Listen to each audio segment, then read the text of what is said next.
दुर्गा सप्तशती नवम अध्याय।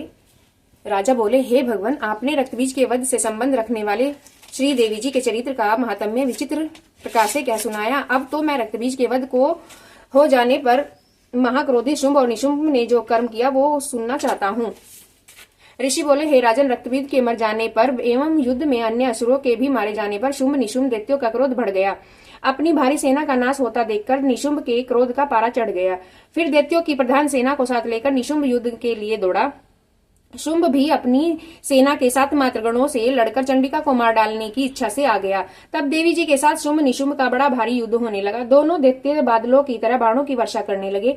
अपने बाणों के समूह से चंडिका ने उनके बाण काट दिए। फिर शस्त्र समूह से उन दैत्यों के अंग पर प्रहार किया। निशुंभ ने तीखी तलवार तथा चमचमाती ढाल उठा ली। देवी के पराक्रमी वाहन के सिर पर प्रहार किया। अपने वाहन पर इस प्रकार से प्रहार होता देखकर देवी ने क्षुब्ध होकर शुप्र नामक बाण द्वारा निशुंभ की बड़ी तलवार तथा 8 चंद्रों वाली ढाल काट दी। तलवार तथा ढाल के कट जाने पर उस दैत्य ने शक्ति चलाई। उसे सामने आता देखकर चक्र द्वारा उसके 2 टुकड़े कर डाले। तब तो अत्यंत कुपित होकर निशुंभ दानव ने शूल उठा लिया और उसे फेंक दिया। देवी जी ने मुक्के के प्रहार से उसे चूर चूर कर दिया। गदा उठाकर फिर चंडिका की ओर उसने फेंकी। देवी ने उसको भी त्रिशूल द्वारा काट दिया और वह भस्म हो गई। उसके अनंतर दैत्यराज को फरसा उठाए देखकर देवी ने बाणों के समूह से प्रहार कर उसे पृथ्वी पर गिरा दिया। उस भयानक पराक्रमी भाई निशुंभ के इस प्रकार धराशायी होने पर शुंभ क्रोध से भर गया। अंबिका को मारने के लिए सामने आया। वह रथ पर बैठा था। उसकी बड़ी बड़ी अनुपम 8 भुजाएं थी। उनमें भयंकर शस्त्र शोभायमान थे। उन भुजाओं से सारे आकाश को बाण ढाप कर वह शोभित हो रहा था। उसे इस प्रकार आता देखकर देवी ने शंख बजा और धनुष का अत्यंत दुस्सह टंकोर किया। समस्त दैत्यों का तेज नष्ट करने वाले अपने घंटे का शब्द करके उससे दिशाओं को भर दिया। तब सिंह ने भी बड़े बड़े हाथियों के महामद को दूर करने वाली बड़ी भारी गर्जना लगाई। तब शिवदूती ने अमंगल रूप अत्यंत अट्टहास किया। उन शब्दों से असुर डर गए। शुंभ ने के गुस्से का पारा चढ़ गया। फिर अंबिका ने कहा, हे दुरात्मन, ठहर। तब आकाश में स्थित देवता जय जयकार करने लगे। शुंभ ने आगे बढ़कर आग बरसाती हुई भयानक शक्ति चलाई।